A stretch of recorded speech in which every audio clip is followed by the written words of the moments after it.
안녕하세요. 제가 오늘 소개해드릴 논문은 핫팟 QA에 대한 논문입니다.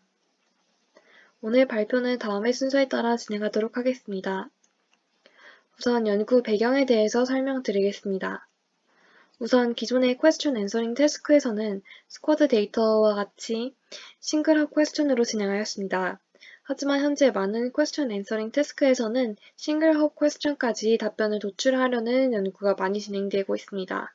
싱글업 퀘스천과 멀티업 퀘스천은 이름 그대로 정답을 도출하기까지의 하나의 헙만 거치면 되는 질문과 여러 엔티티를 거쳐야 되는 질문입니다.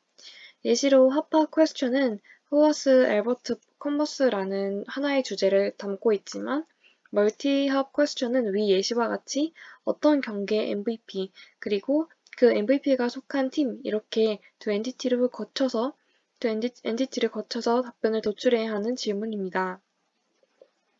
또한 기존 Question Answering 태스크 관련 연구에서는 다양한 한계점들이 존재하였습니다. 우선 answer가 나온 원인을 모델이 설명하지 않고 답변만 도출하여 explainable 하지 못했고 한정된 논리지에서 답변을 도출하는 knowledge based Question Answering 모델이었습니다. 또한 스쿼드 데이터셋과 같이 싱글합 퀘스천만을 다뤘기 때문에 멀티합 퀘스천과 같이 고도화된 질문에 대한 답을 할 수가 없었습니다. 따라서 본 연구는 위의 한계를 극복하기 위해 explainable하고 knowledge based 모델이 아닌 대용량의 위키피디아 코퍼스에서 답을 찾는 텍스트 베이스드 모델을 고안하였고 멀티합 퀘스천도 답변할 수 있는 데이터셋 및 모델을 구축하였습니다. 본 논문은 크게 두 파트로 핫팟 QA라는 데이터셋을 생성하는 과정과 고도화된 Question Answering 모델을 구축하는 부분으로 나뉘어져 있습니다. 다른 연구는 대부분 사용하는 데이터셋을 생성하거나 설명하는 데 치중해 있지 않지만 본 연구는 멀티업 퀘스천을 분류하여 서포팅 팩트도 갖추고 있고 널리지 베이스가 아닌 다른 분야의 퀘스천과 앤서를 갖고 있는 데이터셋을 생성하는 과정을 자세하게 다루고 있습니다. 이렇게 태스크에 맞춘 데이터셋을 생성하는 과정에서 같이 봤으면 하는 논리들이 있어서 본 논문을 가져왔습니다. 또한 그 뒤에 XQA라는 태스크에 맞는 모델을 구축하고 있어 어떻게 explainable한지 그리고 성능을 높이기 위한 어떤 장치들이 있는지 살펴보고자 합니다. 그리고 해당 논문은 2018년에 나온 논문으로서 보트 이전에 나온 Question Answering 태스크라는 것을 감안해서 들어주시길 바랍니다. 이제 본격적으로 핫팟 QA 데이터셋을 생성하는 논리를 보시겠습니다. 우선 핫팟 QA 데이터셋의 예시를 보시겠습니다. 위의 그림과 같이 컨텍스트로 한 쌍의 패러그래프가 존재하고 질문, 답변, 그리고 서포팅 팩트에 해당하는 정보까지 포함하고 있습니다. 본 데이터셋은 총 11만 3천 개의 질문들이 존재하고 그 중에 16% 정도가 싱글 헙 퀘스천이고 그리고 나머지 84%가량이 멀티 헙 퀘스천으로 구성되어 있습니다.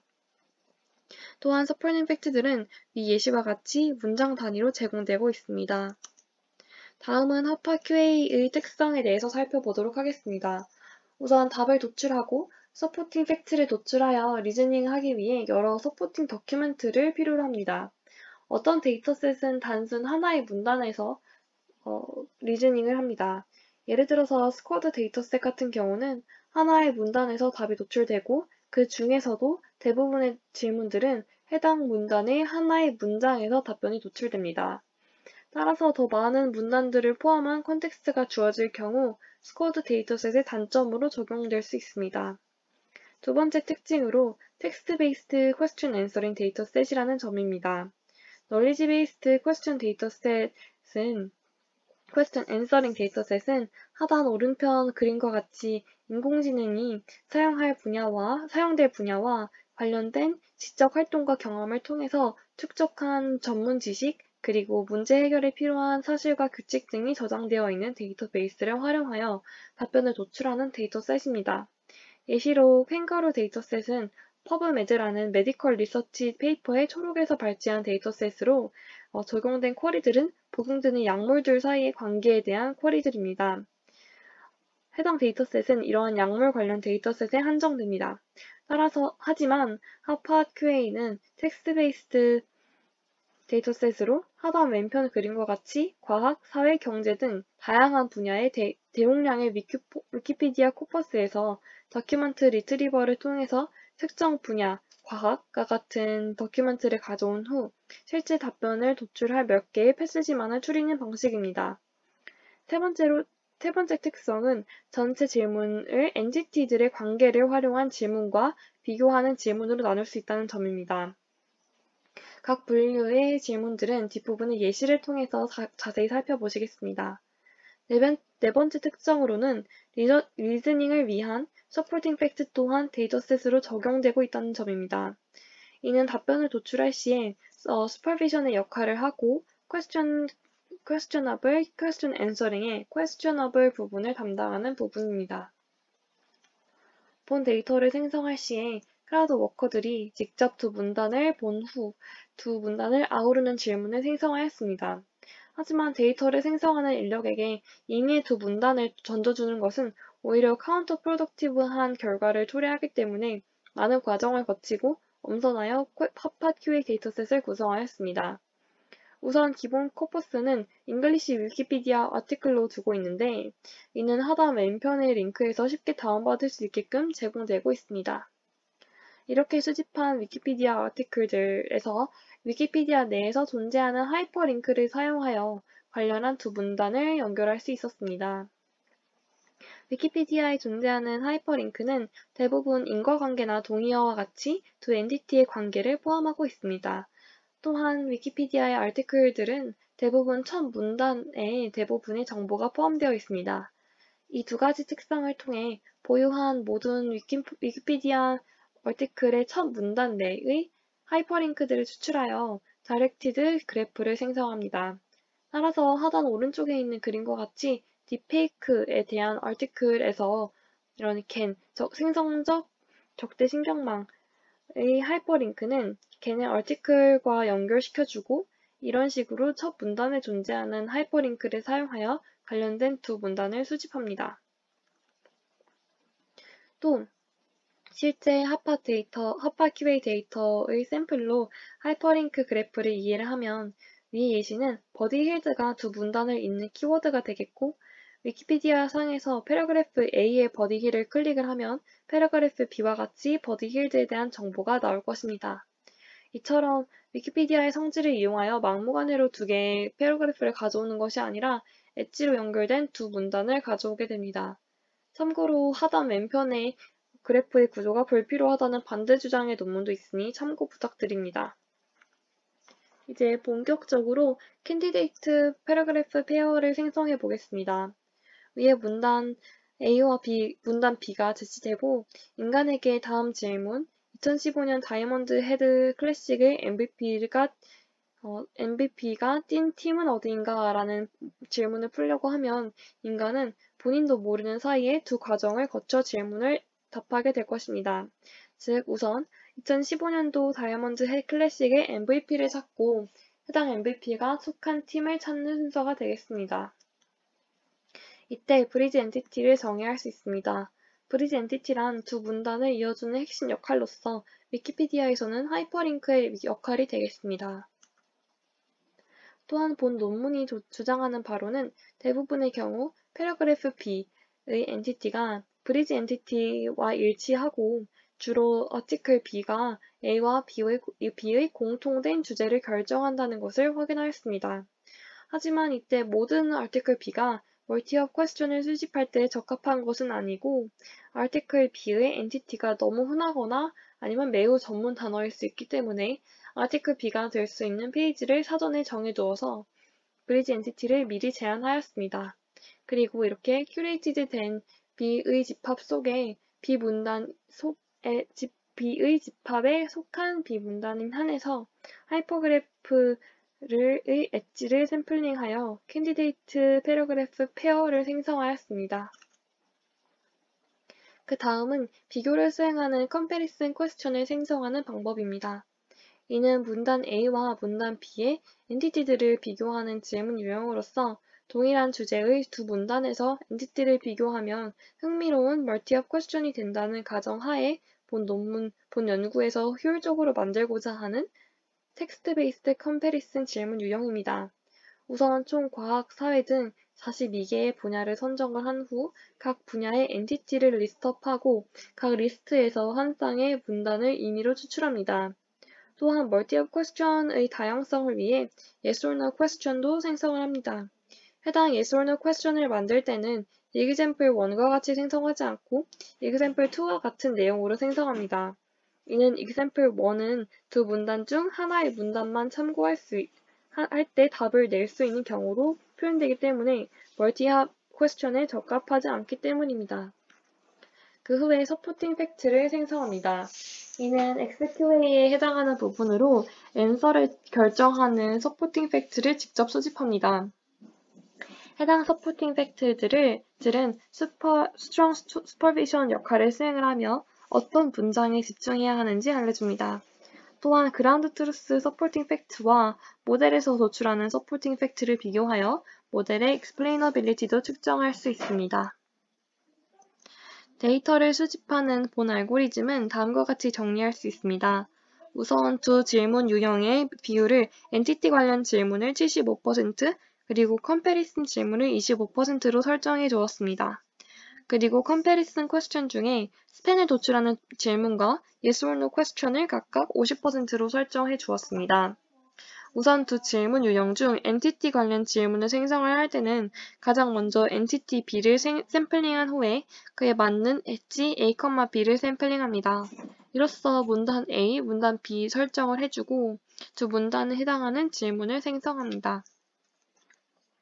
그리고 컴패리슨 질문을 생성을 할 때는 우선 특정 분야에 대한 리스트를 샘플링한 후에 해당 리스트 내에 두 엔티티 A, B를 샘플링하고 yes or no 질문 또는 스팬 질문을 생성합니다. 전체적인 데이터셋의 구성은 다음과 같습니다. 여러 문단 중 한 문단만 사용하여 리저닝을 한 학습용 데이터를 train easy 데이터로 명명하고 그렇지 않은 데이터 중 본 논문에서 주장한 모델로 3fold 크로스 밸리데이션을 실험을 하였을 때 정답을 맞춘 데이터를 학습용 데이터로 분류를 하고 train medium이라고 명명하였습니다. 그리고 정답을 맞추지 못한 나머지 데이터들로 devset과 testset을 구성하였는데 궁극적인 목적은 멀티업 퀘스천들에 대한 정확한 답변이기 때문에 이렇게 정답을 맞추지 못한 퀘스천들을 기준으로 모델을 평가하였습니다. 이 중에서도 임의로 train hard, 그리고 devset, 그리고 test distractor, test for wiki 이렇게 네 가지 분류로 나눴습니다. 그중 특이한 세팅을 가해준 데이터들이 있었는데 우선 테스트 디스트랙터는 바이그램 TF IDF로 8개의 관련 분야의 디스트랙터 문단을 위키코퍼스에서 바로 추출한 뒤에 2개의 골드 문단, 실제로 퀘스천과 앤서를 얻을 때 사용했던 문단과 같이 구성하여서 총 10개의 문단에서 서포팅 팩트를 찾게 하는 세팅입니다. 즉 노이즈가 노이즈 문단이 포함된 형태이고 테스트 풀 위키는 골드 문단에 대한 표시가 없이 모든 위키피디아의 아티클의 첫 문단을 수집을 한 후에 서포팅 팩트를 찾게 하는 세팅입니다. 뒤에서도 언급할 예정이지만 풀위키 같은 경우는 텍스트 베이스드 퀘스천 앤서링 태스크 절차와 같이 위키 코퍼스에서 더큐먼트 리트리벌 방법으로 5,000개 정도의 문단을 먼저 추출한 다음에 가장 관련이 큰 10개의 문단을 추출한 테스트 데이터셋으로 본 논문에서는 와일드한 데이터 세팅이라고 표현하고 있습니다. 참고로 train easy, train medium, train hard를 합하여 모델을 학습하는 것이 가장 성능이 높다고 본 논문은 그렇게 주장하려고 하기 때문에 디폴트 train set으로 이 combined set을 사용하였습니다. 또한 저자들은 question 타입을 분석하였습니다. which, what 등의 CQW 즉 Central Question Word 또는 전치사와 이의 Central Question Word를 중심으로 그 뒤 또는 앞의 2개의 토큰을 합하여 Question 타입을 정의하였습니다. Question 타입 중 250개 이상이면 레이블을 달아 최종 그래프로 시각화하였을 때 데이터셋의 질문들은 장소, 사건, 날짜, 숫자, yes or no 등의 다양한 분야의 질문을 포함하고 있음을 파악할 수 있습니다. 그리고 그 다음은 answer 타입에 대한 구성입니다. 100개의 임의로 추출하여 분석한 결과 하팟QA 데이터셋은 다양한 종류의 answer 타입을 다루는 것을 확인하였습니다. 이는 question 타입의 다양성과 매칭하는 결과였고 68%가 article의 entity에 관한 답이었고 나머지 9%는 날짜 그리고 8%는 숫자에 대한 답이었습니다. 그 다음 multi of question의 reason 타입을 본 논문에서 5개로 정리한 부분입니다. 각 타입은 아래 예시와 함께 제공하였으므로 참고 부탁드립니다.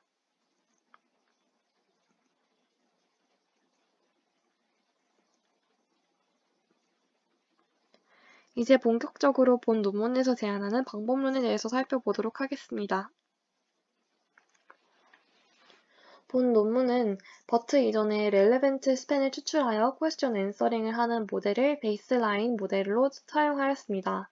해당 베이스라인 모델에 대한 링크는 상단 오른편에 첨부하였습니다. 이러한 베이스라인 모델에 추가로 퀘스천 앤서링 성능을 높이기 위해 각종 기법들을 추가하였습니다. 우선 임베딩 과정에서 워드 임베딩 외에 캐릭터 레벨 임베딩을 또 추가하였는데 아래 그림과 같이 1D 컨볼루션 레이어를 통과시키고 맥스 값을 도출하여서 캐릭터 레벨 임베딩을 도출합니다. 이는 out of vocab을 제외할 때 효율적이고 형태소가 다양한 언어, 핀란드 언어나 러시아어를 임베딩할 때 효율적입니다.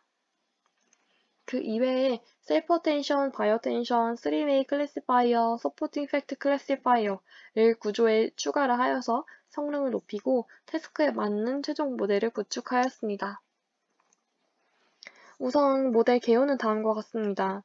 보기에는 매우 복잡해 보이지만 사실 뜯어보면 그리 복잡하지 않고 컨텍스트 텍스트와 퀘스천을 각각 입력받은 후에 퀘스천 컨텍스트 어텐션으로 적용되는 바이 어텐션과 그리고 셀프 어텐션을 거친 후에 서포팅 팩트의 여부, 스타트 토큰, 그리고 엔드 토큰, 그리고 퀘스천 타입을 도출하여 총 4개의 아웃풋을 산출하는 구조임을 확인할 수 있습니다. 그리고 본 모델의 각각의 바이 GRU는 각자 역할이 있으므로 이에 대해서 초점을 두시고 이해해 주시면 되겠습니다. 이제 각 단계를 하나하나 뜯어보도록 하겠습니다. 우선 퀘스천과 컨텍스트 각각에 대해 임베딩을 진행하는데 버트에서의 세그멘트 임베딩은 따로 존재하지 않고 컨텍스트와 퀘스천의 구분은 별도의 영어로 구성된 바스크로 이 역할을 수행해줍니다. 그래서 컨텍스트와 퀘스천 모두 워드 임베딩과 캐릭터 임베딩을 거쳐 더 풍부한 임베딩으로 표현되고 있습니다. 이때 컨텍스트 텍스트는 패러그래프 A와 패러그래프 B를 하나의 컨텍스트 텍스트로 표현한 것이고 패러그래프 넘버와 더큐멘트 스타트는 인풋 데이터의 물리적인 위치에 의해 파악하고 있습니다. 이때 물리적인 위치의 뜻은 포지셔널 인코딩은 없고 이 인풋 데이터에서 위치 인덱스를 통해서 인풋을 가져온다는 뜻입니다. 그 다음은 어텐션 부분입니다. 우선 전 단계에서 도출된 컨텍스트와 퀘스천의 임베딩 값을 바이 GRU에 통과시켜 컨텍스트 어웨어, 즉 문맥적인 의미를 파악하게끔 해줍니다. 그 후에 컨텍스트와 퀘스천을 퀘스천 컨텍스트 어텐션에 입력합니다. 그리고 이 두 번째 꼭지에 있던 값과 이 값을 바이 GRU, 셀프 어텐션한 값을 같이 서메이션 해줍니다. 참고로 셀프 어텐션을 할 때 컨텍스트와 퀘스천의 마스크는 구분되고 있습니다. 그 다음은 프리딕션 단계입니다. 총 4개의 프리딕션을 진행을 하고 1번, 2번, 3번, 4번 순서대로 진행합니다. 이때 1번의 결과가 스트롱 슈퍼비전을 제공하여 2번 스타트 토큰을 예측하는 데 영향을 미치고 2번의 중간 결과가 3번의 중간 결과가 4번에 영향을 미치는 형태입니다. 제 개인적인 생각으로는 이렇게 진행이 되면 스타트 토큰에 대한 중간 결과가 엔드 토큰으로 넘어가고 이는 불필요한 결과이기 때문에 1번의 결과가 스타트 토큰을 예측하는 데 스트롱 슈퍼비전을 준 것처럼 1번의 결과가 바로 3번 결과 3번의 인풋에 컨캣이 되어서 엔드 토큰을 예측할 때 이 스타트 토큰에 대한 정보 없이 바로 1번에 대한 정보만 갖고 이제 엔드 토큰을 예측하는 것이 더 나을 것 같습니다. 이제 본 논문의 핵심 구조인 supporting fact 여부를 프리딕션하는 구조를 보시겠습니다. 각 문장별로 self attention과 by attention 정보가 담긴 바이주알류 결과값 중 first, last 포지션 값을 컨캣한 후에 바이너리 리니어 클래시파이어로 현 문장이 supporting fact인지를 예측합니다. 즉, question, context, attention과 self attention 값을 고려하여 supporting fact인지 판단한다는 것이고, 가장 처음과 마지막 포지션의 바이주알류의 아웃풋이 높을수록 서포팅하는 문장이 되겠다라는 생각에 기반한 연구입니다.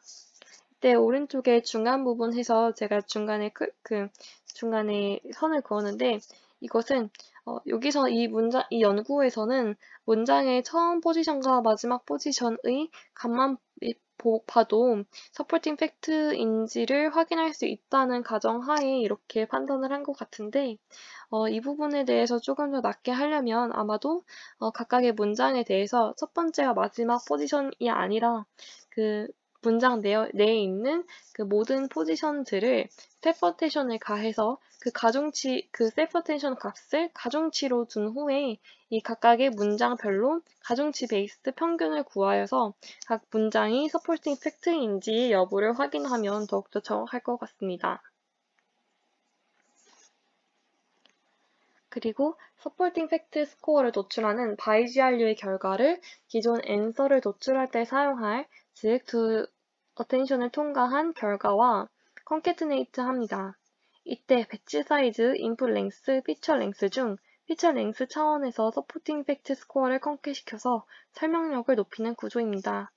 예를 들어 기존 question, context attention과 self attention을 거쳐 썸메이션한 결과가 다음 4개의 피처로 표현이 됐다면 이를 서포팅 팩트인지 확인할 때 사용했던 바이주알류의 아웃풋과 컨캐트네이트 시켜 총 8개의 피처가 존재하고 앤서가 될 만한 해당 인풋에 대한 설명력을 높여주는 것입니다. 이로써 question answering에서 정답 스팬을 예측할 때 서포팅 팩트 정보가 참고되는 구조입니다. 그 후에 나머지 3개의 프리딕션을 수행합니다. 정답을 도출할 때는 일반적인 question answering 태스크와 같이 스타트와 엔드 토큰을 예측합니다. 하지만 스타트 스코어, 엔드 스코어 또는 yes or no 스팬을 예측을 할 때 전 단계의 결과를 포함하는 순차적인 구조를 갖고 있습니다. 그리고 본 모델은 마지막 단계에 3-way 클래시파이어를 두어서 마지막 부분에서 해당 퀘스천이 스팬 퀘스천인지 또는 yes or no 퀘스천인지도 도출합니다. 다음은 본 모델의 목적 함수입니다. 보시다시피 로스1은 마지막 프리딕션 단계였던 3클래스 클래시파이어의 목적 함수로 3클래스 크로스 엔트로피와 일반적인 QA 태스크의 스타트 토큰과 엔드 토큰의 로스 값을 사용하고 있습니다. 그리고 로스2는 서포팅 팩트 여부에 관한 목적 함수이고 이 로스1과 로스2를 가중치를 두어서 최종 로스를 구성합니다. 그 다음 인퍼런스 페이스에서 스코어가 어떻게 계산되는지를 보시겠습니다. NLP, 특히 Question Answering 태스크에서는 F1 스코어와 EM 스코어가 가장 많이 쓰이는데 F1 스코어는 기존에 잘 아시는 프리시전과 리콜의 조합 평균이라고 조합 평균의 정의에서 조금 더 확장해서 예측된 답의 부분과 실제 답의 부분이 일치하는 토큰의 수를 기준으로 계산한 프리시전과 리콜의 조합 평균이 되겠습니다. 또한 EM 스코어는 이그세트 매치의 줄임말로 말 그대로 처음 답과 실제 답과 처음부터 끝까지가 정확하게 일치하는 예측 답의 개수를 의미합니다. 따라서 아래 예시를 보시면 예측된 답이 워터 바디스가 도출되어서 실제 답이 위의 값들일 때 모든 토큰들이 정확하게 일치하는 답은 없어서 EM 스코어는 0입니다. 그에 반면하여서 이제 워터 바디스가 의 토큰들과 각각의 워터 바디스와 일치하는 그 각각의 워터와 바디스를 갖고 있는 부분을 보시면 이제 이는 0.8입니다. 따라서 F1 스코어는 0.8로 계산이 됩니다. 또한 본 논문에서는 explainable question answering인 만큼 answer와 supporting fact 예측 성능을 같이 측정하는 스코어를 도입하였습니다. 조인트 F1 스코어는 answer의 precision 그리고 supporting fact의 precision 값을 곱한 것으로 최종 precision을 설정하였고 마지막으로 recall 값도 같은 방식으로 설정하였습니다. 이렇게 조인트 F1 스코어를 계산을 합니다. 그리고 조인트 EM 스코어의 경우에는 answer와 supporting fact가 모두 일치할 경우가 1, 그리고 그게 아닐 경우 0으로 합니다. 그리고 각 example별로 스코어링을 한 후에 평균을 취하고 그 결과는 다음 챕터에서 같이 보시겠습니다. 실험 설정 및 결과를 보시면 두 개의 데이터 세팅인 디스트랙터 세팅과 풀위키 세팅 중에 풀위키는 500만 개 이상의 위키 문단 중에 인버티드 인덱스 베이스드 필터링으로 5,000개의 문단을 추출을 한 뒤에 바이그램 TF-IDF로 탑 10개의 문단을 추출하였습니다. 참고로 인버티드 인덱스 베이스드 필터링 방법은 하단 오른쪽과 같이 텀을 기준으로 다큐멘터를 정리한 인덱스가 역순으로 정리되었다고 해서 명명된 기법입니다. 익스트랙터 데이터 세팅으로 학습된 모델로 실험을 수행을 하였고 결과를 보시면 전체적으로 익스트랙터보다 풀 위키일수록 성능이 감소하였는데 이는 저자들은 한 리트리버 베이스드 퀘스천 앤서링 테크니크에 문제점이 있다고 주장하였습니다. 즉 도큐멘트를 리트리버 할 때 사용된 이 인버티드 인덱스 베이스드 필터링이 잘못되었다고 주장하고 있습니다. 그 다음은 엔티티 관련 질문 유형과 컴패리슨 질문 유형으로 나누어 각각의 결과를 파악하였습니다. 우선 디스트랙터 세팅에서는 컴패리슨 퀘스천이 더욱 낮은 F1 스코어를 보였습니다. 이에 대해서 새로운 유형인 컴패리슨 퀘스천을 더욱 잘 모델링하기 위해 더 나은 구조가 필요할 것이다 라는 것을 주장하였고 풀위키 세팅에서는 브리지 엔티티 관련 타입 퀘스천들이 디스트랙터 세팅보다 확연하게 감소하는 반면 그 컴패리슨 타입 퀘스천들이 월등하게 증가하는 것을 보아 컴패리슨 퀘스천 내 두 엔티티들이 모두 존재하므로 리트리벌의 어려움을 줄이기 때문이라고 원인을 찾고 있습니다.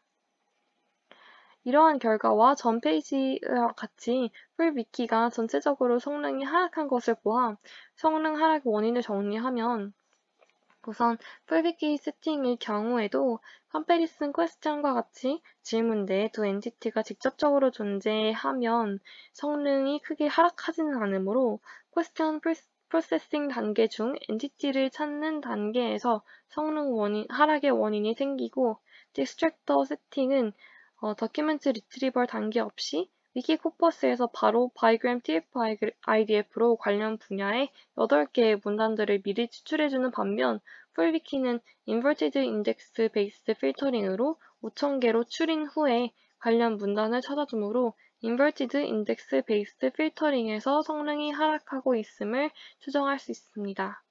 본 연구에서도 도큐멘트 리트리벌에 대한 문제를 인식했는지 여러 도큐멘트 리트리벌로 실험을 하였지만 본 세미나의 틀에서는 벗어나는 주제이므로 논문에서도 자세히 다루지 않았기 때문에 제외하였습니다. 다음은 추가 기법들의 타당성을 실험한 결과입니다. 우선 셀프 어텐션과 캐릭터 레벨 모델을 각각 제외하였을 때 성능이 하락한 것을 보아 이 서포팅 팩트와 셀프 어텐션과 캐릭터 레벨 모델에 대한 타당성을 증명할 수 있었고 서포팅 팩트를 제외하였을 때도 마찬가지로 성능이 하락하였기 때문에 이에 대한 슈퍼비전의 타당성을 입증할 수 있었습니다. 하지만 서포팅 팩트만을 사용하였을 때 F1 스코어가 10포인트 정도 성능 향상을 한 것과 이 슈퍼비전으로 인한 성능 향상, 이 2포인트를 비교하면 슈퍼비전을 최대치로 활용할 수 있는 퓨처 테크니크가 필요한 것으로 보입니다. 또한 트레인 이지, 트레인 미디엄 등 각 데이터셋을 제외하였을 때 성능이 하락한 것을 보아 트레인 이지, 트레인 미디엄, 트레인 하드를 모두 합한 데이터셋이 가장 성능이 우수한 것을 볼 수 있습니다. 마지막으로 휴먼 퍼포먼스와 비교하였을 때의 결과입니다. 1000개의 example을 추출한 후에 휴먼 퍼포먼스와 비교하였을 때 휴먼 퍼포먼스가 가장 높았고 골드 옹리로 데이터를 세팅하였을 때 디스트랙터가 포함된 데이터셋보다 성능이 향상했지만 휴먼 퍼포먼스를 능가하지 못하였습니다. 그래서 이 논문에서는 미래의 테크니컬 어드밴스가 필요하다라고 주장하였는데 별다른 대안이 또 제시되지 않는 것을 보아 테크니컬 모델보다는 데이터셋의 구성에 집중한 논문인 것을 느꼈습니다. 마지막으로는 결론입니다. 우선 본 연구의 컨트리뷰션으로는 XQA에 맞는 데이터셋을 구축하였고 퀘스천 앤서링에 맞는 XQA의 이 새로운 모델을 생성한 후에 각 성능을 모두 평가했다는 점이 있습니다. 또한 텍스트 베이스드 퀘스천 앤서링 모델로서 다양한 분야에 대한 퀘스천 태스크를 수행할 수 있었고 이 멀티어 퀘스천을 다룰 수 있는 데이터셋을 구축하였다는 점이 있습니다. 하지만 한계점으로는 휴먼 퍼포먼스보다는 성능이 낮고 대안 모델을 주장하지 않았다는 것입니다. 또한 서포팅 팩트 여부 결과를 최대치로 활용하지 못했다는 것이 있는데 이 결과를 활용한 모델은 다음 페이지에서 간단하게 설명드리겠습니다. 이제 이 다음 페이지부터 다다음 페이지까지 설명드릴 논문은 EMNLP 2020에 기재된 논문으로서 이번 세미나의 논문의 모델의 단점을 지적하면서 추가적으로 몇 개의 변형사항을 가해주었습니다. 우선 XQA 태스크인 만큼 정답을 도출하고 왜 정답인지 추가 설명도 해주지만 기존의 XQA 모델에서 Select, Forget, Fact 하는 기능과 정답과 설명을 커플링하는 Regularization 텀을 추가하였습니다. 왼쪽 그림과 같이 파란색의 Relevant Fact를 검출하는 부분과 Context Question Representation을 도출하는 부분으로 나눈 후에 Relevant한 Fact 부분을 활용하여 팩트 리덕션을 한 후에 그 안에서 정답을 도출하는 구조입니다. 따라서 목적 함수는 원래의 모델 구조에서 재건 후에 얼마나 더 정확히 졌는가와 렐레벤트하다고 예측한 곳에서 정답이 많이 나왔는가를 나타내는 텀을 추가해 주었습니다. 따라서 정리하면 정답과 렐레벤트한 부분을 셀렉트, 기존의 핫팟 QA에서 렐레벤트 부분을 뽑는 원리, 나머지 부분을 forget하는 select, forget 구조와 정답이 relevant fact에서 나왔을 경우, 그리고 non-relevant fact에서 나왔을 경우, 그리고 오답이 relevant fact에서 나왔을 경우, non-relevant fact에서 나왔을 경우, 이 네 가지를 나눠서 고려한 텀을 추가한 목적 함수를 보실 수 있습니다. 네, 이렇게 핫팟 QA를 구성하는 논문과 그에 대한 모델을 제안한 논문, 그리고 거기에서 단점을 보완하는 논문까지 같이 보셨습니다. 이번 발표는 여기서 마치도록 하겠습니다. 감사합니다.